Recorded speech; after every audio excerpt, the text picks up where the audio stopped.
ఎక్కడ ధర్మరాజు ఆవేశానికి లోనయ్యాడు అంటే రాజ్యాన్ని పెట్టడం వేరు, నగలు ఆభరణాలు పెట్టడం వేరు. తమ్ముళ్ళని అందరినీ పెట్టాడు. ఈయనకి ఎవరిచ్చారండి అధికారం? భార్య విషయం మాట్లాడతారు ఏమిటండి? అందులో తమ్ముళ్ళ విషయం ఏమిటమ్మా? భార్య భర్త ఇంకా ఒక బంధం. భార్యని కన్యాదాత భర్తకి దానం చేశాడు. తమ్ముళ్ళని ఈయనకి ఎవరు దానం చేశారండి? పాండురాజు గారు దానం చేశాడా? ఇదేమిటిది? అది మరీ అన్యాయం. భార్యను పెట్టడం కంటే అన్యాయం తమ్ముళ్ళని పెట్టడం అండి. తమ్ముళ్ళే పడ్డారు అక్కడ. పైగా ముందు తమ్ముళ్ళనే పెట్టాడు ఆయన, ముందు భార్యను పెట్టలేదు. ముందు తమ్ముళ్ళనే పెట్టాడు సహదేవుని. అది కూడా క్రమశిక్షణ పద్ధతి. ముందు సహదేవుని పెట్టాడు, తర్వాత నకులుని పెట్టాడు, అర్జునుడిని పెట్టాడు, భీమసేనుని పెట్టాడు. ఒక లైన్లో పడ్డారు మొత్తం. అందులో ఢిల్లీ మాస్టర్ అటెన్షన్ పెట్టినట్టే. క్రమశిక్షణ అంటే క్రమశిక్షణ, తిరుగులేదు. ఇంకా చాలా మహాప్రస్థానంలో పడిపోయేటప్పుడు కూడా అలాగే పడిపోయారు. ముందు ద్రౌపది, తర్వాత సహదేవుడు, నకులుడు, అర్జునుడు, భీముడు అందరూ పడిపోయారు వరుసగా. అదే పద్ధతి. జీవితంలోనూ మరణంలోనూ కూడా సంఖ్యను కూడా అనుసరించినటువంటి ఐకమత్యం కలిగినటువంటి అన్నదమ్ములు పాండవులు మాత్రమే. వాళ్ళ మనస్సులు అంతే, వాళ్ళ శరీరం అంతే. సంఖ్య కూడా, వరుస కూడా. ఒకడు పడ్డాక ఇంకోటి పడతాడు, అంతవరకు వీడేలా నిలబడే ఉంటాడు. మా అన్నయ్య పడలేదంటాడు, స్పృహ తప్పిపోయినా సరే పడ్డాం. మా నకులుడు పడలేదంటాడు, సహదేవుడు పడ్డంతే. సహదేవుడు పడలేదు, నకులుడు పడ్డాం. అంత పద్ధతి. అదిగో ఆ ఆవేశంలో ఆయన తమ్ముళ్ళని పెట్టిన తర్వాత శకుని రెచ్చగొట్టాడు. ఇంకా ఏమన్నా పెట్టు, ఇంకా ఏమన్నా పెట్టంటే ఇంకేముంది పెట్టడానికి అంటే, అదేమిటయ్యా భార్య భర్తకి సొమ్ము కదా, అధికారం కదా, పాంచాలి ఉంది కదా అన్నాడు. ఆ ఆవేశంలో పెట్టేశాడు. భార్య భర్తకి సొమ్ము అని ధర్మశాస్త్రాల్లో ఎక్కడా చెప్పలేదు. భార్య సొమ్మునే భర్త వాడడం మహాపాపం అని చెప్పారు. భార్యనే సొమ్ముగా వాడడం ఎంత పాపమో వేరే చెప్పక్కల్లా. మనిషి ఆవేశంలో చేసే పనులు ఇవి. ధర్మరాజు ఆవేశంలో చేశాడు ఆ పని. దానికి పూర్వజన్మలు, శాపాలు, వరాలు ఏమీ అక్కర్లేదు. మన మనస్సును మనం నిగ్రహించుకోలేకపోతే ఇలాగ పేకాట్లో, తాగుళ్ళలో, కూడిబందాల్లో కోట్లు పోగొట్టిన వాళ్ళు చాలా చోట్ల ఉన్నారు. ఇక్కడ కూడా ఉండొచ్చు మహానుభావులు. నమస్కారం. ఓ దండం పెట్టుకుంటే పాపాలు పోతాయి. ఆవేశం అండి అది, ఆవేశం అంతే. దానికి ఇక ధర్మశాస్త్రాలు పూర్వజన్మలు ఎందుకంటే వాడికి ఆవేశం వచ్చింది అంతే, పెట్టేశాడు. అది మనం గుణపాఠంగా తీసుకుని ఆ ఆవేశం రాకుండా చూసుకోవాలి.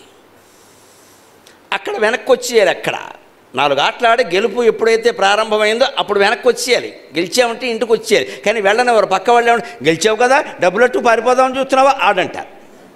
ఓడిపోయాడు అనుకోండి, వీడే వెళ్ళాడు. ఎందుకంటే మీకు కసి రావాలి, ఎక్కడ ఓడేమో అక్కడే గెలవాలంటే సర్వనాశనం అయిపోవాలి. ఇక్కడ ఓడిపోతే ఈయనకి కసి, గెలిస్తేనేమో వాళ్ళు వదలరు. మొత్తం మీద ఆడుతూనే ఉండాలి. తెల్లవారు యొక్క టీలు, మిరపకాయ బజ్జీలు పంపి ఆడాళ్ళ పని ఏంటంటే ఇదే పని. బజ్జీలు టీలు పంపించడం, మా కర్మర అబ్బాయి వాళ్ళని చేసుకున్నామని ఆడవడం. ఎంతకీ రారు అక్కడి నుంచి. పైగా ఈ ప్యాకెట్ల గుడెరుగులు నిలయాలుగా చేసుకున్నారు మహానుభావులు. నిజంగా చాలా పవిత్ర స్థలాలు, దేవాలయాలు. అందులో రామాలయం ప్యాకెట్కి ప్రసిద్ధి. రాముడే దొరికాడు వీళ్ళకి. ఇది మన ఆలోచనల్లో దోషమా, రామాయణ భారతాల్లో దోషమా? దయచేసి ఆలోచించండి. మన ఆలోచనల్లో దోషం ఇది. ధర్మరాజు అంతటి వాడే పడ్డాడు. కారణం ఏమిటి? అసలు ఈ మొత్తం ఆవేశాలకి, జూదానికి మూల కారణం మెతకదనం.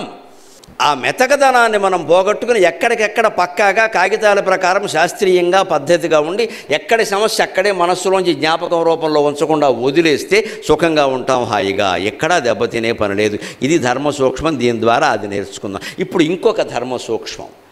ద్రౌపదిని సభలోకి ఈడ్చుకురావడానికి ప్రాతికామి అని భటుణ్ణి పంపిస్తే ఆవిడ ధైర్యం కోల్పోలేదండి. క్షత్రియ స్త్రీ, భారతీయ స్త్రీ. ఎంత ధైర్యం అంటే ఆవిడకి ఏడవలేదు, కన్నీళ్లు పెట్టలేదు, ఎవరి కాళ్ళ మీద పడలేదు. పైగా ఏకవస్త్ర, చుట్టూ విరబోసుకొని ఉంది ఆవిడ. విరబోసుకుంటున్న వాళ్ళు దయచేసి ఆలోచింతురుగాక. ముత్తైదువులు, నోములు చేసేవాళ్ళు, ఇంట్లో ఉండేవాళ్ళు ఎప్పుడు జుట్టు విరబోసుకోకూడదు, లేకపోతే ఇంట్లోకి రాకూడని స్థితిలోనే విరబోసుకుంటారు. దయచేసి నన్ను మన్నించండి, శాస్త్రంలో ఉన్నది చెప్పాను నేను. ఆ పైన మీ ఇష్టం విరబోసుకోండి, నాకు ఎలాగూ విరబోసుకోవడానికి లేదు. అందుకే ద్రౌపది ఇక్కడ ప్రాతికామని ప్రశ్నించింది. నన్నెందుకు సభలోకి రమ్మంటున్నారు? మగాళ్ళు పేకాట ఆడుకుని. నేను రాజ్యసభలోకి ఎప్పుడూ రాలేదు. అసూర్యం బస్య అంటారు ఆ కాలంలో క్షత్రియ స్త్రీని. అసూర్యం బస్య అంటే ఎండకన్నెరుగని స్త్రీ. సూర్యోదయం ఎలా ఉంటుందో ఆవిడకి తెలియదు, సూర్యుడు కూడా ఆవిడ చూడలేదు. అలా ఉంటుంది క్షత్రియ స్త్రీల ఘోష. వారి పద్ధతి వారిది. అలాంటి క్షత్రియ స్త్రీనయ్యా నేను, పరాయి మొగాళ్ళ దగ్గరికి నన్ను ఎలా రామంటావు? రాజ్యసభలోకి రావడం ఏంటి? అర్థం ఉందా లేదా? లేదమ్మా, నేను ధర్మరాజు ప్యాకెట్లో పెట్టాడు, ఓడిపోయాడంటే అప్పుడు ఒక ప్రశ్న అడిగిందాడు. మున్ను దన్నోటు వడి మరి నన్ను నోటు వడియనో, నన్ను మున్నోటు వడి నన్ను మున్నోటువడి విభుండు క్రన్న తన్నోటువడియనో మున్ను తన్నోటువడి మరి నన్ను నోటువడియనో నన్ను మున్నోటువడి విభుండు క్రన్న తన్నోటువడియనో అన్న నీవు ఎరుగ చెప్పుమా దీనిని వెరుగుదేని. ఒక్క సమస్య అడుగుతున్నాను, నేను రానడం లేదు, నేను ఆయన సొత్తు కాదు అనడం లేదు, భావించని పర్వాలేదు, మా నాన్న నన్ను దానం చేశాడు నిజమే ఒప్పుకుందాం. కానీ నాకు ఒక సందేహం ఉంది, మనిషికి పురుషార్థ సాధనలో అనుమానం వచ్చినప్పుడు దేన్ని అనుసరించాలి? ఇది ఇవాళ కూడా మనకి వెంటాడుతున్న సమస్య అనే ధర్మం అర్థం కామం మోక్షం 4 పురుషార్థాలు. ఒక్కోసారి ధర్మానికి అర్థానికి తేడా వస్తుందంటే ఈ వ్యాపారం చేస్తే డబ్బు వస్తుందండి, కానీ ధర్మమా? ధర్మం కానప్పుడు ఎలా చేస్తాం? వైన్ షాప్ పెట్టాం, బోర్డు కలిసి వచ్చింది. అసలు వైన్ షాప్ పెట్టడమే తప్పు, కలిసి రావడం ఏంటి? ఎప్పుడు కలిసి వచ్చింది? కుటుంబాలు నాశనం అయిపోతే నీకు కలిసి వచ్చిందా? ఏం మాట్లాడుతున్నావు, సిగ్గుందా లేదా? వైన్ షాప్ పెట్టాం, కలిసి వచ్చింది ఏంటండి? పైగా Shirdi Sai wines, Vighnesha wines, Ramalingeswara wines, ఎంత పరమాత్మలు! దేవుడు పేరు మీద సారా కొట్టెడతావా? బుద్ధి జ్ఞానం ఉందా? షిరిడి సాయి అందులో ఆయన ఎటువంటి యోగి? నువ్వు పెట్టిన కొట్టేంటి ఇక్కడ? ఆయన ఏమో కుక్కలతో కలిసి అన్నం తిని మహానుభావుడు యోగిలా బతికి భిక్షాటం చేసుకుని బతికాడా? ఆయన పేరు వైన్ షాప్ కడతావా? ఇంకేం దొరకలేదా? పైగా అంటాడండి నాకు ఆ పేరు పెట్టే కలిసి వచ్చింది అంటాడు. ఇది ఎక్కడ కర్మ? నీకు కలిసి రావడం కోసమే ఆయన మహాతపస్సు చేసింది. మనం ఎంత అజ్ఞానంలో ఉంటున్నామండి, ఏం చేస్తున్నాం అసలు? ఆధ్యాత్మికత అంటే ఇదా? ఇంకా నేను ఆశ్చర్యపోతులేదా నా పేరు ఎవడో వైన్ షాప్కి పెట్టలేదు. పైగా నాతో దిగిన ఫోటోయే అక్కడ పెడతాడు ఖచ్చితంగా. నాకు కలిసి వచ్చింది అంటాడు. ఏం చేయాలి నేను? నీకు కలిసి రావడం కోసం నేను ఎవరికి కలిసి రావాలి? ప్రవచనం మధ్యమ అమ్ముకునేవాడికా? ఎప్పుడు ధర్మార్థాల ఘర్షణ అండి. ఇది వ్యాపారమే తప్పు అయినప్పుడు డబ్బు వచ్చింది అంటావేంటి? డబ్బు వస్తే వ్యాపారం చేస్తావా? అది తప్పు అయినప్పుడు తప్పే, నీకు ఎంత డబ్బైనా రాని. ఇదే ధర్మార్థ ఘర్షణ. అలాగే అర్థం కామం, కోరిక కలిగింది, అది ధర్మమా కాదా ఆలోచించాలి. డబ్బు ఉంది కదా, నా కోరికలు తీర్చుకుంటా. ఇవాళ సాఫ్ట్వేర్ ఉద్యోగస్తులు ఉద్యోగంలో చేరగానే డబ్బున్నోదేదో కూడా చూడకుండా 2.5 కోట్లు విల్లా, ఎవడు బాబు సొమ్ము ఇక్కడ. ఇంకా డబ్బు జీతం ఎంత? నువ్వు ఎలా కడతావు ఈఎంఐ? ఈఎంఐ అంటే ఎవ్రీ మంత్ వాడి మాసికం వాడే పెట్టుకోవడం. ఎందుకంటే పోయినవాడేనయ్యా, వాడి మాసికం కొడుకు పెడతాడు, వీడి మాసికం వీడే పెట్టుకుంటాడు. పైగా పోయినవాడికి ఏడాది పెడతారు మాసికాలు, వీడికి జీవితాంతం మాసికాలే. ఏం కర్మ అండి ఇది? అసలు నీ జీతం ఎంత అమ్మాయా? అబ్బాయిలు అమ్మాయిలు ఎవరైనా ఆలోచించండి. ₹1,00,000 నీ జీతం, 1,50,000 నెలకి. ఏడాది ప్యాకేజీలు చెప్పొద్దండి ఇక్కడ.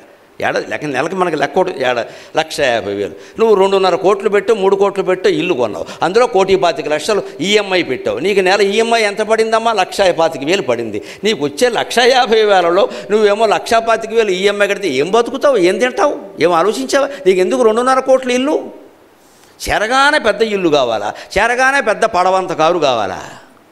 ఓ 10 ఏళ్ల పాటు అద్దెంట్లో ఉండలేరా? ఓ 10 ఏళ్ల పాటు స్కూటర్ మీద వెళ్ళలేరా? ఏ పొదుపు ఏమీ పాటించకుండా మొత్తం జీవితంలో దెబ్బతిన్నాక ఇంత చేసి ఆ సాఫ్ట్వేర్ కంపెనీలోంచి వీరిని పంపించాక, అది మూసేశాక, ఆ ఉద్యోగం పోయాక అప్పుడు చెయ్యి చూడండి నాకు ఏ దశ నడుస్తుందో. దిక్కుమాలని దశ నీకు పుట్టినప్పటి నుంచి నడుస్తుంది ఇక్కడ. నువ్వు పుట్టినప్పటి నుంచి వెంటనే మొత్తం మాయగాళ్ళు మోసగాళ్ళు అంతా బయలుదేరిపోతారు ఇక్కడ. నీకు అది నీకు ఇది అని మన బుద్ధిలో ఉన్న దోషాన్ని పరిహరించుకోమే. అందుకే ఆవిడ ప్రశ్న, ధర్మరాజు నన్ను ఎందుకు పేకాట్లో పెట్టాడు నేను అడగట్లా, నేను టెక్నికల్ పాయింట్ సాంకేతిక విషయం అడుగుతున్నా. ఆయన ముందు తాను ఓడిపోయాక నన్ను పేకాట్లో పెట్టాడా, లేదా నన్ను ఓడిపోయాక తనను తాను పేకాట్లో పెట్టుకున్నాడు? చాలా కీలకమైన ప్రశ్న. భీష్ముడంతటి వాడు కూడా జవాబు చెప్పలేక ధర్మరాజు చెప్పాలమ్మా జవాబు మేమేం చెప్పలేమన్నాడు. ఆయన మాట్లాడాడు.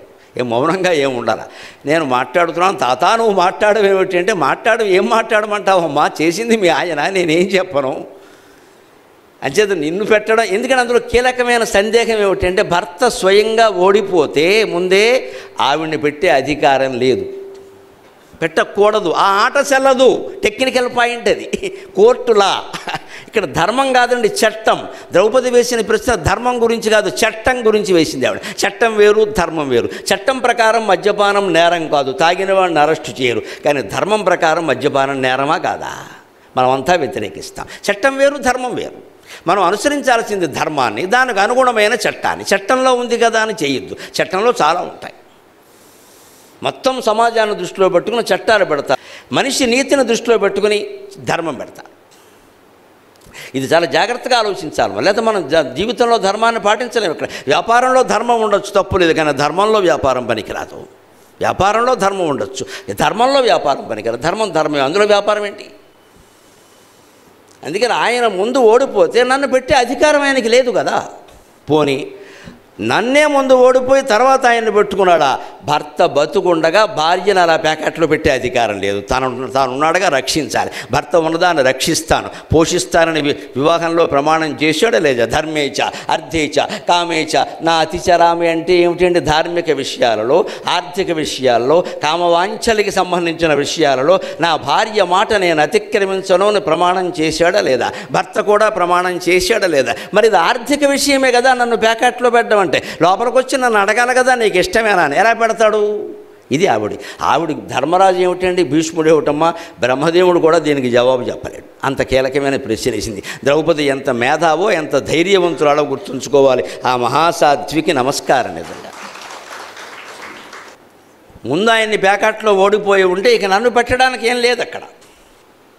ఆయనలో నేను భాగమే కదా, అర్ధాంగి అన్నారు కదా. మరి అంచేత టెక్నికల్గా సాంకేతికంగా తప్పదు, ఇంక పెట్టడానికి ఏముంది?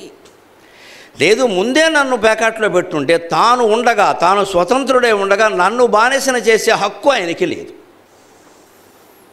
అంటే మొత్తం మీద సారాంశం ఏమిటంటే, ఎట్టి పరిస్థితుల్లో భర్త తను వ్యసనాలకు లోనైనా భార్యని బాధ పెట్టడానికి వీలు లేదు. అందుకే మన శాస్త్రంలో ఒక మాట చెబుతారు, చాలా సంసారాలకు ఉపయోగపడుతుందని చెబుతారు. ఉత్తమం స్వార్జితం విత్తం, మధ్యమం పితురార్జితం, అధమం భ్రాతృవిత్తం చ స్త్రీవిత్తం అధమాధమం. ఎప్పుడు నువ్వు ఖర్చు పెట్టుకోవాలంటే మిత్రమా, ఆడవాళ్ళైనా మగవాళ్ళైనా మీ సొంత సంపాదన మీరు స్వేచ్ఛగా ఖర్చు పెట్టుకోవచ్చు. మీరు ఉద్యోగం చేశారు, కష్టపడ్డారు, దాని మీద హక్కు మీదే. మీ భర్త మీ సొమ్ము తీసుకోవాలన్నా మిమ్మల్ని అడగాల్సిందే, అందులో తేడా ఏమీ లేదు. ధర్మశాస్త్రం చెప్పింది స్పష్టంగా. నువ్వు ఉద్యోగం చేసింది నా కోసమే అనడానికి వీల్లేదు. కష్టపడి బ్యాంకుకి వెళ్ళింది ఆవిడ, నానా పాటలు పడింది ఆవిడ సొమ్ము ఏం చేస్తుందో ముందు ఆవిడ నిర్ణయించుకుంటుంది. ఆవిడ ఇస్తేనే భర్త తీసుకోవాలి, సందేహం లేదు. ఉత్తమం స్వార్జితం విత్తం, దాంట్లో ఆవిడ చీరలు కొనుక్కోవచ్చు, ఆవిడకి ఇష్టమైన కొనుక్కోవచ్చు, పుట్టింటికి కూడా పంపచ్చు, అడగడానికి లేదు. అది ముందే ఒప్పందం చేసుకోవాలి, అడగాలంతే. ఆవిడ బలవంత పెట్టడానికి లేదు, ఆవిడ కష్టపడింది అక్కడ. నిజానికి స్త్రీని పిల్లల్ని పోషించడం భర్త పని అని చెప్పారు తప్పితే ఉద్యోగాలు చేసి ఇద్దరూ పోషించుకోవడం చెప్పాల. ధర్మశాస్త్రం దానికి ఒప్పుకోలేదు. చేసుకున్నప్పుడు ఎవరు సొమ్ములు వాళ్ళవి. కుటుంబ బాధ్యతలు అంటారా ఇద్దరివి. ఇవాళ ఇద్దరు ఉద్యోగాలు చేస్తున్నారు, కుటుంబానికి కూడా ఇద్దరూ బాధ్యత వహించాలి. వారు పుట్టింటికి పంపచ్చు, వీరు పుట్టింటికి పంపచ్చు. కుటుంబం అయ్యాక ఇక్కడ పిల్లల బాధ్యత ఏది? మరి ఇందులో ఆడదానికి ఉంది, మగాడికి ఉంది బాధ్యత. ఈ బాధ్యత అయిన తర్వాత మిగిలింది ఆవిడ ఏం చేసుకున్నా మన ఇష్టం, ఆవిడ ఇష్టమని అడగడానికి. ఉత్తమం స్వార్జితం విత్తం, మగాళ్ళైనా అంతే. మధ్యమం పితురార్జితం, అందరూ స్వార్జితం ఉండదండి. చదువుకునే వరకు, ఉద్యోగం వచ్చే వరకు మనం ఎలా ఆర్జిస్తాం, అప్పుడు పితురార్జితం, తల్లిదండ్రుల సొమ్ము ఖర్చు పెట్టుకోమన్నారు. మనకు ఉద్యోగం వచ్చే వరకు, మనం స్థిరపడే వరకు తప్ప. అది కూడా మధ్యమం. ఆ ఖర్చు పెట్టేటప్పుడు ఏం చేయాలి? నాన్నగారిని రోజు ప్రతి నెల డబ్బులు అడుగుతున్నాం, 25,000 పంపమంటున్నాం, 30,000 పంపమంటున్నాం, ఆయన ఎలా పంపిస్తారు పాపం అని ఆయన జాగ్రత్తగా ఖర్చు పెట్టుకుంటూ, నాన్నగారు ఇంతవరకు 30,000 పంపారు, అక్కర్లేదండి 20,000 చాలండి అని చెప్పగలగాలి. అందుకని సరిపోవట్లేదు ఖర్చులకు, ఇంకో 50 పంపండి. పంపుతూ ఉంటే ఎంతైనా సరిపోదు. ఇక్కడ ఖర్చులు తగ్గించుకోవాలి. మధ్యమం పితురార్జితం, నీ సొంత సంపాదన కాదు ఇది. మూడవది అధమం భ్రాతృవిత్తంచ, తప్పనిసరి అయితే తప్ప తోబుట్టువు సొమ్ము ముట్టుకోకూడదు. అన్నగారింట్లో మనం ఉంటున్నాం, చదువుకుంటున్నాం, నిజమే, అన్న మనవాడే, వదిన మనవాళ్ళు కాదు. అంత మాత్రం చేత ఆవిడ తేడా చేస్తున్నది. ఆవిడ దృష్టి ఎలా ఉంటుంది అంటే, ఈయన తమ్ముడికి పెట్టేస్తున్నాడు, నా పిల్లలు ఉన్నారు ఇక్కడ అని అనిపిస్తున్న. తప్పేం లేదు అందులో. అన్నగారి తర్వాతే, వదిన గారి తర్వాతే, అన్నగారి పిల్లల తర్వాతే మనం, అంతే. అన్నం కూడా వాళ్ళు తిన్న తర్వాత ఇంట్లో ఉండే మరిది తినాలి, ఎందుకంటే వాళ్ళది ముందు హక్కు. అన్నగారు తమ్ముడి మీద ప్రేమతో ఇచ్చేయచ్చు, కానీ భార్య, ఈయన తమ్ముడు ఎక్కువైపోయాడు, మొత్తం సంసారాన్ని పట్టించుకోవట్లేదు, ఇంకా అన్నదమ్ములు ఉన్నారుగా, ఈ ఆలోచనలన్నీ వస్తాయండి. అంచేది అధమం అంటే అన్నగారు అధముడు అని కాదు, డబ్బు పనికిరాందని కాదు. ఇక్కడ అన్నగారి సొమ్ము నువ్వు వాడుకోవడం తప్పు, అధమమైన పని. వీలైనంత తొందరగా దానికి విరమణ చెప్పేయి. వద్దని చెప్పు. ఎంత ఉంటే దాంతోనే సర్దుకో. ఇక అంతకంటే అధమాధమైంది ఏమిటంటే స్త్రీ విత్తం అధమాధము. ఈ స్త్రీలను రక్షించడం కోసం, వాళ్ళ ఆస్తుల్ని రక్షించడం కోసం ధర్మశాస్త్రం చెప్పిన మాట. భారతీయ ధర్మశాస్త్రం అంత గొప్పది. ఆడదాని సొమ్ము మగవాడు ఎప్పుడు ఆడదాని సొమ్ము అంటే అర్థం ఆవిడ కష్టపడి ఉద్యోగం ద్వారా తెచ్చినటువంటి సొమ్ము కానీ, లేదు పుట్టింటి వారు ఆవిడికి పసుపు కుంకాల పేరు మీద పొలం కానీ బంగారం కానీ ఇస్తే కానీ ఎట్టి పరిస్థితుల్లో తన వ్యసనాలకు కాదు అవసరానికి కూడా భర్త వాడుకుందుకు వీలు లేదు, ఆవిడ అనుమతి లేకుండా. ఇంత స్పష్టంగా ఉంటుంది ధర్మశాస్త్రం. అందుకని ఆవిడ అడిగింది, నేను ఆవిడ హక్కు ఆయన హక్కు, ఆయన నా హక్కు, ఇవి పక్కనట్టవయ్యా. ఆ మాటకు వస్తే నేను ఇప్పుడు 5గురిని పెళ్లి చేసుకోవచ్చిన కర్మ ఓటు వచ్చింది, దాన్ని నేను ప్రశ్న కింద లేవతీస్తా. ఈయన ఒక్కడు సొమ్ము కాదు నేను. ఆ మాట కూడా అనొచ్చు ఆవిడ. పాప ఆవిడ సాధ్వి, ఆ మాట అనలేదు. అనొచ్చు ఆవిడ, నీ ఒక్కడు సొమ్మ నేను పెళ్లి చేసుకునేటప్పుడు నాకు ఇష్టం లేదు. ద్రౌపది వ్యతిరేకించిందండి. మూలభారతం చదివి ఎక్కడ ఆవిడ సమర్థించలేదమ్మా, వ్యతిరేకించింది, ఏడ్చింది. శివుడు వరం ఇచ్చినప్పుడే ఏడ్చింది. నాకెందుకయ్యా 5గురు పని లేక అంటే, ఇదంతా వేరే సంకల్పం, నువ్వేం కాదనకు, నీ జీవితానికి పూచి మాది అన్నాడు ఆయన. దేవుడి దగ్గర ఏడిచింది ఆవిడ. పెళ్ళప్పుడు తండ్రి దగ్గర కూడా ఏడిచిందండి. మూలభారతంలో ఉంది, అమ్మ నేను విన్నాను, చెప్పారు, వ్యాసుడు పూర్వం ఉండే 5గురు ఇంద్రుల పేర్లు చెప్పుకున్నవే వాళ్ళందరినీ నాకు చూపించాడమ్మా, నేను చూశాను, అది కల కాదమ్మా నిజమే, ఆయన శక్తి చేత దివ్య దృష్టితో చూపించాడు. అటువంటి మహర్షి అంత చెప్పాక కాదంటామా, ఇది మంచికొచ్చిందో చెడ్డకొచ్చిందో నువ్వు నేను అనుభవించక తప్పదమ్మా, ఒప్పుకుందాం, ఎందుకంటే వ్యాసుడు కృష్ణ భగవానుడు చెబుతున్నాడంటే సరే తండ్రి అంది ఆవిడ. తప్పనిసరి ఒప్పుకున్న విషయం తప్పితే ఆవిడ ఏదో వేరే కాంక్షలు ఉండి ఒప్పుకోలేదండి. ఆవిడని ఒక్క మాట అనడానికి వీల్లేదండి. అర్జునుడిని పెళ్లి చేసుకుంటే అర్జునుడికి ఆవిడ ఎలా ఉండేది, శ్రీరాముడికి సీత ఎలా ఉందో అర్జునుడికి ద్రౌపది అదే రకంగా ఉండేది, తేడా ఏమీ లేదు అక్కడ. 5గురిని పెళ్లి చేసుకురావడం తప్పనిసరి తద్దినం తప్పితే ఆవిడ కావాలని చేసిన పని కాదండి. అందులో ఆవిడ పాత్రే లేదు, అసలు ఆవిడని అనడానికే లేదు. మనం చేసుకున్న వాళ్ళని అనొచ్చు, ద్రౌపదిని అనొచ్చు, కానీ ద్రౌపదిని ఎందుకంటారు పని లేకుండా? వాళ్ళకి ఏమి స్వేచ్ఛ ఇచ్చారండి ఆ రోజుల్లో? ఏముంది కనుక పేటల మీద బొట్టలో కూర్చోప్పుడు తీసుకొచ్చారు. ఏమైనా అడిగారా, పెట్టారా? మరి ఇంకెందుకు మాట్లాడతారు అక్కడ పెద్దవాళ్ళే చేసి? ఇది కథ. అందుకని ఆవిడ చాలా స్పష్టంగానే ప్రశ్నించి, అందుకే భీష్ముడు లాంటి వాడు కూడా మౌనం వహించాడు. ఇక్కడ మరొక ధర్మ సూక్ష్మం చెబుతా. భీష్ముడు ఎందుకు ఇంత కిరాతకం జరుగుతుంటే మౌనంగా ఉన్నాడు? కనీసం లేచి ఖండించద్దా? నేను ఈ ఇల్లాలకి తోడుగా ఉంటాను అనొద్దా? ఒక సామాన్య మానవుడు కూడా ఉన్నాడే. దుర్యోధనుడు తమ్ముళ్లలో ఒకడైన వికర్ణుడు లేచి, మీరంతా నిద్రపోతున్నారా, ఆడదానికి ఇంత అన్యాయం జరుగుతుందా అని అడిగాడంటే వాడు దుర్యోధనుడు తమ్ముడు. కౌరవులందరూ దుర్మార్గులు అనుకోకుండా దయచేసి దుర్యోధనుడే పెద్ద దుర్మార్గుడు. కొంచెం వాడికి సాయం దుశ్శాసనుడు తప్పితే 98 మంది మంచివాళ్ళేనమ్మ, వాడు దుర్మార్గులు కాదు. భారతం చదవక మాట్లాడుతున్న విషయం. వాడు ఊరికే అన్నగారిని అనుసరించారంతే, వాళ్ళు ఏం దుర్మార్గులు కాదు వాళ్ళు. అందులో వికర్ణుడు, పైగా ఎవరో ఈయన వేరే వాళ్ళకి ఎవరు పుట్టినవాడు కాదు. పొరపాటును కొందరు అనుకుంటారు వికర్ణుడు పేరు చూసి కర్ణుడు కొడుకు అంటారు. కాదు, దుర్యోధనుడికి స్వయంగా తమ్ముడు. గాంధారి కడుపున పుట్టిన 100 మందిలో ఒకడు. వికర్ణుడు అంటే నాకు 2 రకాల ప్రేమ. ఒకటి ధర్మం గురించి మాట్లాడాడు, రెండోది ఇంకో చిన్న ప్రేమ కూడా ఉంది. నేను వికర్ణుడు పాత్ర కురుక్షేత్ర నాటకంలో 5 సార్లు వేశాను మా అన్నగారి దయ వల్ల.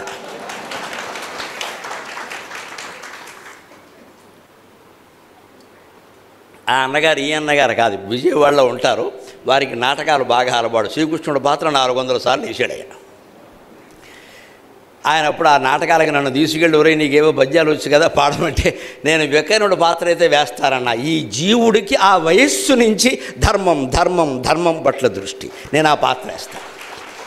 ఏమిటో ఆ ధర్మం మనస్సుకు పట్టేసి నేను ఆ పాత్ర వేస్తాను. ఈ గుడ్డి పాత్ర, ధృతరాష్ట్రుడి పాత్ర నేవేనన్నాను. అదే వేయమన్నాడు. ఎందుకు మానేసామో తెలుసా? చమత్కారం. మా అన్నగారేమో 400 రూపాయలు, అప్పట్లో 400, 500 పెట్టి మంచి డ్రెస్ కొనుక్కుని వేసుకుని వెళ్ళి ఇంటికి రాగానే పట్టు మంచం మీద, పందిరి మంచం మీద, పరుపు మంచం మీద ఎలా ఆరబెట్టేవాడు. నాకేమో డ్రామా డ్రెస్ కంపెనీ వాడు డ్రెస్ మానేశారు.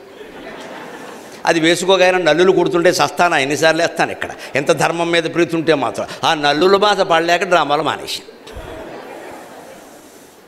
మంచిది, వికర్ణుడు పాత్ర నాకు మనస్సులో ఉండిపోతుంది. ఇప్పుడు మనం 5 సార్లు వేసాం. అభిజాతత్వము కల్గుచాన్ అనేవాళ్ళం, అని ఆ పద్యం అందుకునేవాళ్ళం. అటువంటి దృష్టి వికర్ణుడికి ఉందే, భీష్ముడికి ఎందుకు లేదండి? ఎప్పుడూ ధర్మం మనిషిని ఎంత సంక్లిష్ట స్థితిలోకి నెడుతుంది. మనస్సు బుద్ధిగా మారేటప్పుడు, నిశ్చయాత్మకమైన ఆలోచన చేసేటప్పుడు ఎక్కడ పొరపాటు పడతాడు మనిషి అంటే, భీష్ముడు ఒక ఆలోచన చేశాడు. ఆవిడ్ని ఇక్కడికి ప్యాకాట్లో పెట్టకపోతే వేరే విషయం, సభలోకి తీసుకురాకపోతే వేరే విషయం, నేను కొయ్యబారిపోయినట్టు చూస్తుంటేనే సభలోకి తీసుకొచ్చారు. వస్త్రాపహరణం కూడా జరుగుతోంది. ఈ స్థితిలో మనం ఆపినా ఇది ఆగదు. ఇంతకంటే ఇది జరిగితేనే రావలసిన కోపమంతా పాండవులకు వస్తుంది. ఖచ్చితంగా యుద్ధం జరుగుతుంది. ఈ వెధవలందరూ నాశనం అవుతారు, శనుదిరిపోతున్నాను కూడా ఆయన. అంతర్గతమైన ఆలోచన ఇది మూల భారతంలో ఉంటుంది. ద్రౌపదితో అంటాడు ఆ మాట. ధర్మరాజు చెప్పాలమ్మా నీ ప్రశ్నకి జవాబు. ఆయనే జవాబు చెప్పడం లేదు అంటే ఒక మహాఘోరం ఏదో జరగబోతోందమ్మా, నువ్వు ఓపిక పట్టు తల్లి, ఈ వంశం నాశనం అవుతుందంటాడు. తాత వంశం నాశనం నాకెందుకయ్యా, నన్ను కాపాడమన్నట్టుంటే అవన్నీ నేను అడగలేదు కదా, నా ఆవిడ వాదన ఆవిడ తప్పే ఉందండి. మీరేదో భవిష్యత్ భారతం చెబితే అలాగ 10 ఏళ్ల తర్వాత 20 ఏళ్ల తర్వాత ఇక్కడ జరుగుతూ ఉంటే ఆ విషయంలో భీష్ముడిది పొరపాటేనమ్మా. నిస్సంశయంగా చెబుతున్నా. కృష్ణ పరమాత్మ తర్వాత భీష్ముడు మొహం వాచిపోయేలా చెప్పాడు సంజయ రాయవారంలో వద్యం. భీష్ముడు సహా ద్రోణుడు సహా ఆవేళ చూసి వీడియోలు తీశారే, వీళ్ళందరి సంగతి యుద్ధంలో చూస్తా అన్నాడు ఖచ్చితంగా కృష్ణ పరమాత్మ. నాకు పని కల్పిస్తారా, నేను అక్కడికి వచ్చి రక్షించాలా? ఒక ఎల్లాని మానవులంతా చచ్చిపోయారా? నడి రోడ్డు మీద అత్యాచారం జరుగుతుంటే, నడి రోడ్డు మీద మనుషుల్ని నరికేస్తూ ఉంటే జగదంబ జంక్షన్లో వీడియో తీస్తూ ఉంటారే, వాళ్ళందరికీ శ్రీకృష్ణుడు చెప్పిన జవాబు ఏమిటో తెలుసా? ఉద్యోగ పర్వంలో వస్తుందన్నమాట. సారపు ధర్మమున్ విమల సత్యము పాపము చేత బొంకుచే పారము చెందలేక చెడబారినదైన వ్యవస్థ దక్షులెవ్వారలుపేక్ష చేసిరి, అది వారల చేటగుగాని ధర్మనిస్తారకమయ్యు సత్య శుభదాయకమయ్యును దైవముండెడిన్. తిక్కన గారి పద్యం అద్భుతమైన మాట. ధర్మానికి అధర్మం వల్ల హాని కలిగినప్పుడు, సత్యానికి అసత్యం వల్ల హాని కలుగుతున్నప్పుడు సమర్థుడై ఉండి మేధావి ఉండి యుద్ధం చేయకుండా, పోరాడకుండా, ఎదురాడకుండా, కనీసం మాట్లాడకుండా నోరు మూసుకున్న వాళ్ళు ఉంటారే, వీళ్ళందరూ శిక్ష అనుభవిస్తారని చెప్పాడు పరమాత్మ ఖచ్చితంగా. కానీ నేను కాపాడుతెడతా, ధర్మనిస్తారకమయ్యు సత్యశుభదాయకమయ్యును దైవముండెడి. దైవం ఖచ్చితంగా అడ్డు వస్తుంది. ఎప్పుడు? ఆ ప్రార్థన చేస్తే. ద్రౌపదిని కాపాడాడు కృష్ణుడు. ఒక్క విషయం గమనించండి, భారతంలో పరమ రహస్యం. అభిమన్యుడిని కాపాడలేదు. ఆశ్చర్యం కదా. అభిమన్యుడేం తక్కువ పడ. ద్రౌపది ఇంకా పావమరిది భార్య, ఇది దగ్గర చుట్టం ఏం కాదు. అభిమన్యుడు సొంత మేనల్లుడు, పైగా సుభద్రకి ఒకే ఒక్క కొడుకు. కాపాడద్దా? ఒకే ఒక్క కొడుకు, వేరే సంతానం కూడా లేదు. భార్య గర్భిణి, దిక్కు లేదు పాండవ వంశానికి. అతన్ని కాపాడద్దా? అర్జునుడికి తెలియపోవచ్చు, కృష్ణుడికి తెలియదా? ఘటోత్కచుడి మీద కర్ణుడు శక్తి వేస్తే, ఘటోత్కచుడు చనిపోతే భీముడు అర్జునుడు లబోదిబోమని మొత్తుకుని ఏడుస్తుంటే మురళి ఊదుకుంటూ డ్యాన్స్ ఆడాడు. ఒళ్ళు మండిపోయింది అర్జునుడు. బావా నువ్వు మాకు బావా, వాడికి బావా అని అడిగాడు. ఇద్దరికి బావనేనయ్యా అని అడిగాడు. మరి దుర్యోధనుడికి మాత్రం బావ కదా. పైగా చాలామందికి తెలియపోవచ్చు. దుర్యోధనుడితో ఇంకా దగ్గర చుట్టరకం ఉంది కృష్ణుడికి. దుర్యోధనుడి కుమార్తె లక్షణ స్వయంగా శ్రీకృష్ణుడికి కోడలు, సాంబుడి భార్య. కృష్ణుడు దుర్యోధనుడికి వియ్యంకుడమ్మా, చుట్టరకం తక్కువేం లేదు ఇక్కడ. ఈయన బావమరిది అయితే ఆయన వియ్యంకుడు, స్వయంత వియ్యంకుడు. కృష్ణుడు కొడుకు సాంబుడు, జాంబవతి కుమారుడు.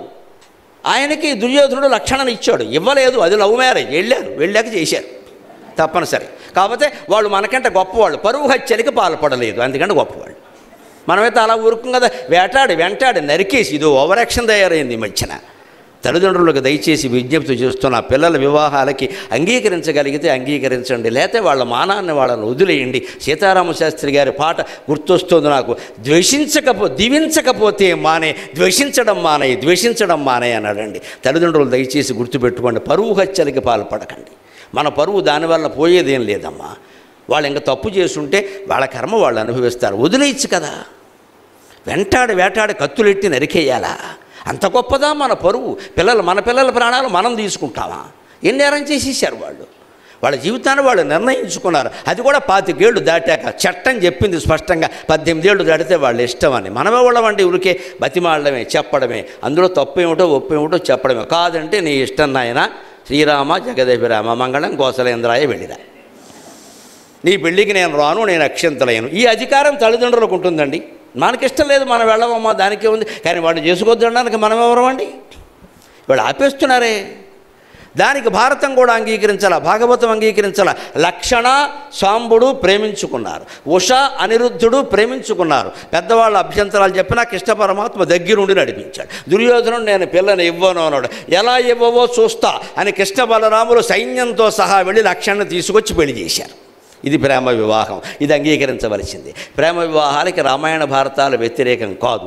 వాటి విషయంలో ఏదైనా తేడా వస్తే వాళ్ళ కర్మ వాళ్ళు అనుభవిస్తారు. దయచేసి పరువు హత్యలకి పోకండి. యువతరం క్షేమంగా ఉండడం మనకు కావాలి, క్షేమంగా ఉండడం మనకు కావాలి. తప్పులు ఎలా ఉన్నా బిడ్డలు బాగుండాలి, క్షేమంగా ఉండాలి. వాళ్ళు తప్పు చేస్తే వాళ్ళే గ్రహిస్తారు. మనం వాళ్ళు బాగుండాలనే కోరుకుంటున్నాం కదా. పరువు హత్య అనేది పరమ దుర్మార్గమైన విషయం. అది వాళ్ళ హక్కులు మనం లాగేసుకున్నట్టే లెక్కది. అంత కిరాతకంగా వ్యవహరించవలసిన అవసరం లేదు. అహంకారంతో చేస్తున్న వైరాగ్యమే ఉంటే పోన్లే అమ్మాయి దాని దారి చూసుకుంది అని వదిలేయి, మంచిదే ఇంట్లో కూర్చో. నీ దారికే రావాలని ఎందుకంత పట్టుదల? ఆ విషయం సౌమ్యంగా ఆలోచించవలసిందే. భారతం అదే బోధిస్తోంది మనకు ఖచ్చితంగా. అందుకని భీష్ముడు మౌనంగా ఉన్నా కుష్ఠుడు మౌనంగా లేడండి. ఆయన ఏం చెబుతున్నాడంటే, ధర్మానికి అధర్మం వల్ల హాని కలిగినప్పుడు, సత్యానికి అసత్యం వల్ల హాని కలిగినప్పుడు కలిగిన వాడు పోరాడాలి, కనీసం మాట్లాడగలిగిన వాడు మాట్లాడాలి, రాసేవాడు రాయాలి, కూసేవాడు కుయ్యాలి. ఏమీ చేయకుండా ఊరుకున్నారే వాళ్ళకి శ్రద్ధాంజలి ఘటించాలని నిజంగా చెప్పాలంటే. మేధావులు మౌనం పాటిస్తారే. దుర్మార్గుల దౌర్జన్యం కంటే మేధావుల మౌనం ప్రమాదకరం అంటారు. ఇందిరాగాంధీ గారి పడక మందిరంలో గోడ మీద ఒక సూక్తి ఉండేది. ఏమిటో తెలుసా? ఆవిడకి ఆ సూక్తి బాగా నచ్చింది. ఎవరో చెప్పింది, అది బాగా పెట్టుకుంది ఆవిడ. ఏమిటో దాని అర్థం ఏమిటో తెలుసా? మౌనం పాటించవలసింది పోయిన వాళ్ళకి కాదు, సమాజంలో ఎన్ని దుర్మార్గాలు జరుగుతున్నా మాట్లాడకుండా మౌనం పాటిస్తారే వారికి శ్రద్ధాంజలి ఘటించండి. అది నాకెందుకు, ఇది నాకెందుకని వదిలేయడం. కొన్నాళ్ళకి వదిలేసిన వాళ్ళని ఊరుకోవండి. మనం చేస్తాం ఆ పని, అంగీకరిస్తాం, మనం చేస్తాం. మనము దుర్మార్గులం అవుతాం. మనం దుర్మార్గులం కాకుండా ఉండాలంటే ముందు దాన్ని కనీసం మాటల్లోనైనా ఖండించాలి. దానికి భయపడిపోతే ఎలాగా? భయపడేంతకాలం బతుకుతామండి? నాకు అర్థం కాదు. ఈ భయాన్ని తోలేదే భారతం.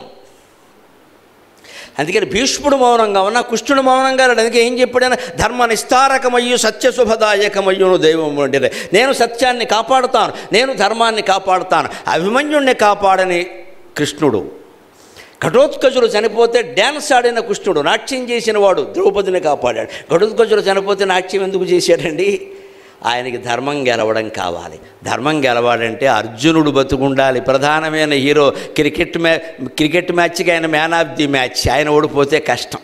ఆయన పెవిలియన్కి వెళ్ళిపోతే ఆడేవాళ్ళు లేడు ఇక్కడ. అందుకని అర్జునుడిని బతకాలి. ఎందుకంటే ఆ శక్తి కర్ణుడు ఘటోత్కచుడి మీద వేయకపోతే అర్జునుడి మీద వేసేవాడు. అర్జునుడి కోసం దాచిపెట్టాడు దాన్ని. పొరపాటున అర్జునుడి మీద ప్రయోగిస్తే కృష్ణ పరమాత్మ కూడా కాపాడలేడు. రాముడి కంటే కృష్ణుడి కంటే ప్రపంచంలో సకల దేవతల కంటే గొప్పవారు ఎవరో తెలుసా? మొహమాటం లేకుండా చెబుతున్నా, నాకు పక్షపాతం లేదమ్మా. కనకదుర్గాదేవి అందరికంటే గొప్ప దేవత, లోకమాత, జగన్మాత.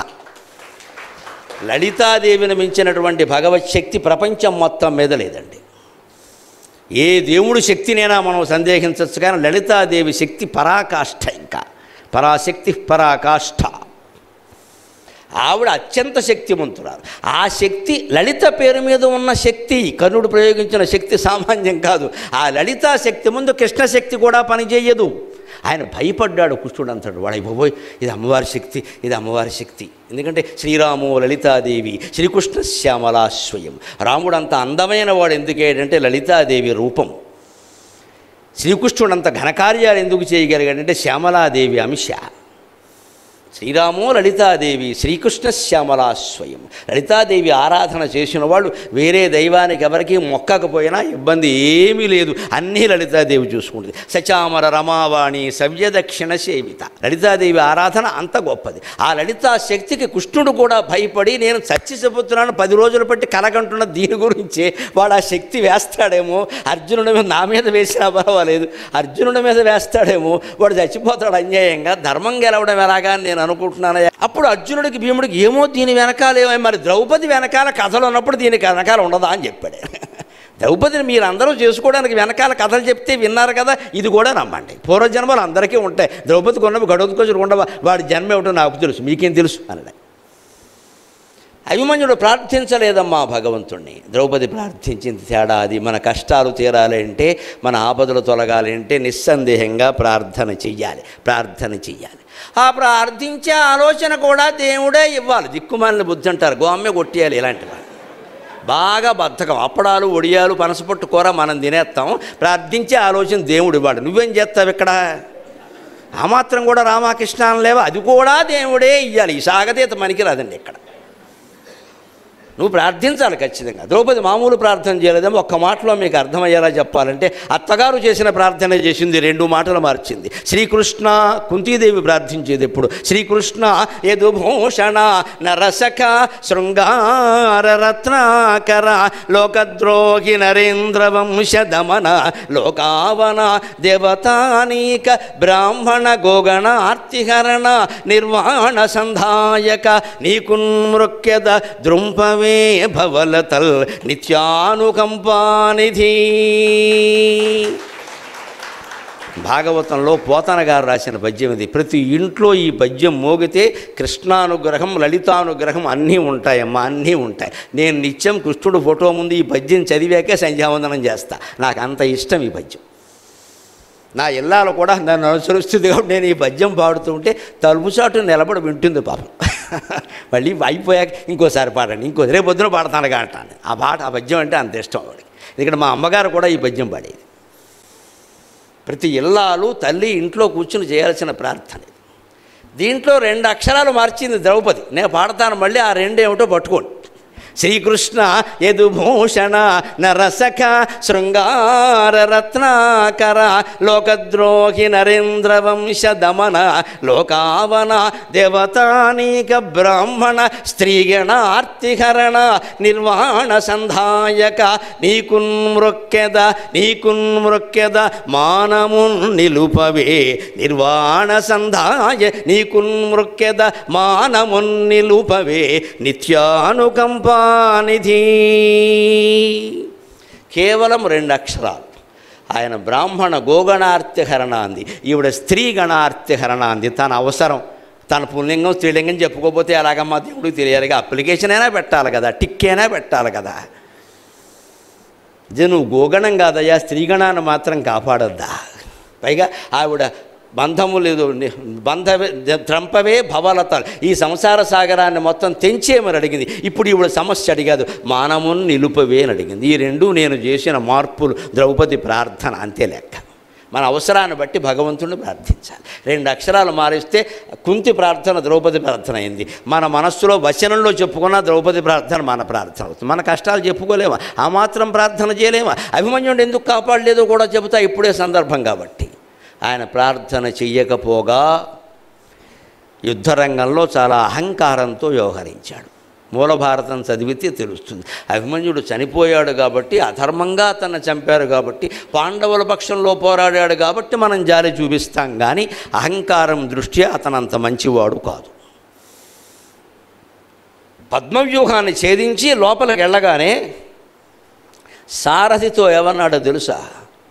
ద్రోణాచార్యుడి దగ్గరికి పోని, ఆయన సంగతి చూస్తా అన్నాడు. ఈయన వయస్సు ఎంత, ద్రోణాచార్యుడు ఎంత? ఏమిటా మాటలు? అహంకారం. ఆ సారథి ఎవరో తెలుసా? అర్జునుడికి 30 ఏళ్ళుగా డ్రైవింగ్ చేస్తున్నాయి ఆయన. యుద్ధరంగంలో కృష్ణుడు చేశాడు, కానీ అర్జునుడు ఆయన వయస్సు 60, రిటైర్ అయిపోయాడు ఆయన. సారథి చాలా అనుభవజ్ఞుల మాటలు ఎప్పుడు వినాలి. యువతరానికి ఉపదేశం చేస్తున్నా దయచేసి. పెద్దవాళ్ళు చెప్పిన మాట వినాలి. ఆర్థికమైన విషయాల్లో, వివాహమైనా సరే వాళ్ళ మాటకి ప్రాధాన్యం ఇవ్వండి. పెద్దవాళ్ళకి నేను చెప్పాను, ఏమీ ఇవ్వకుండా నా ఇష్టం అంటే వదిలేయండి, కక్ష కట్టద్దు. వినడం వీళ్ళ పూచి, వినకపోతే వదిలేయడం వాళ్ళ పద్ధతి, అంతే. అప్పుడే సమస్యలు పరిష్కారం అవుతాయి. పెంచేసుకుంటే అలాగే విపరీతంగా వినలేదు. అభిమన్యుడు దెబ్బతిన్నాడు. సారథి ఏం చెప్పాడో తెలుసా? నాయనా, నీకు కాదయ్యా, నీ బాబుకి డ్రైవింగ్ చేశా, అర్జునుడికి చేశా. మన గోదావరి జిల్లాల భాషలో చెప్పాలంటే నీ బాబుని కూడా చూశా, కొంతమందిని చూశా. ఇక్కడ ఏం మాట్లాడతావు? వద్దు, నా మాట విను. ద్రోణాచార్యుడి దగ్గరికి వద్దు.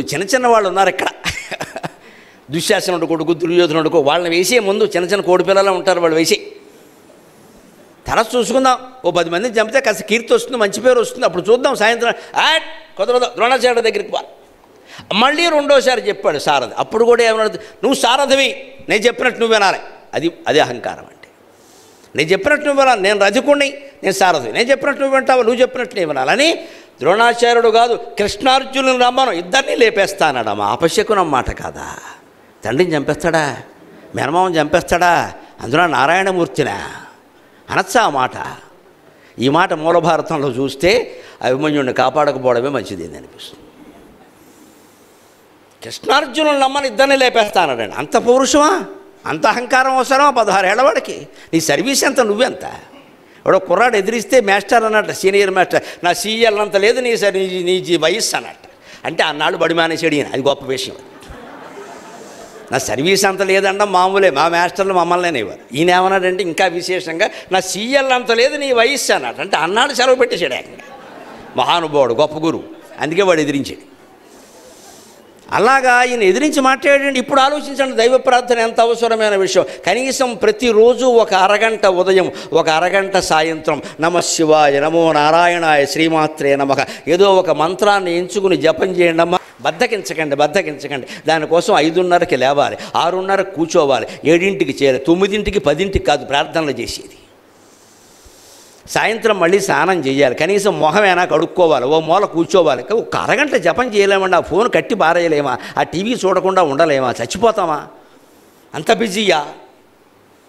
ఒక అరగంట పొద్దున్న, అరగంట సాయంత్రం చేసి చూడండి. మీరు జపం చేసి చూడండి. ఈ జపం చేసిన జీవుడు ఫలితం పొందే మీకు చెబుతున్నాడమ్మా, అనుమానమే లేదు ఇక్కడ. నేను ఈ ప్రవచనాలు లేకుండా ఇంట్లో ఉంటే నా ఇల్లాలు సాక్షి, 4 గంటలు పూర్తిగా జపంలోనే ఉంటాను నేను. ఏకాంతం, మౌనం, ధ్యానం. ఆవిడ కూడా మాట్లాడదు, ఏం సమస్య లేదు, ఫోన్ కట్టేయడమే. 4 గంటలు కట్టేయడమే. నేను ఫోన్ తెరిచి ఉంచేదే 8 గంటల లెక్క. మిగిలిన సమయంలో నా ఫోన్ తెరిచే ఉండదు. 9 నుంచి 12 ఉదయం, మధ్యాహ్నం 3 నుంచి 6, రాత్రి 7:30 నుంచి 9:30, ఈ 8 గంటలే తెరిచి ఉంటుంది. 16 గంటలు ఫోన్ మూసి ఉండడం వల్ల నేను షుగర్ లేకుండా, బీపీ లేకుండా చాలా ఆరోగ్యంగా ఉన్నాను. ఫోన్ అవసరమే, కానీ రోజు నిరంతరం మాట్లాడాల్సిన పని ఏం లేదండి ఇక్కడ. 16 గంటలు మూసి ఉంటుంది నా ఫోన్, 8 గంటలే తెరిచి ఉంటుంది. ఎప్పుడూ కార్యక్రమం పెట్టుకునే వాళ్ళ అవసరం నా అవసరం కాదు. అవసరమైతే మళ్ళీ చేసుకుంటారు, లేకపోతే మానేస్తారు. ఈ ధర్మాన్ని మనం ఖచ్చితంగా నిర్వర్తిస్తే భగవంతుడు ఎల్లవేళలా కాపాడతాడు. అది ద్రౌపది వస్త్రాపహరణ సమయంలో జరిగిన విషయాల ఘట్టం.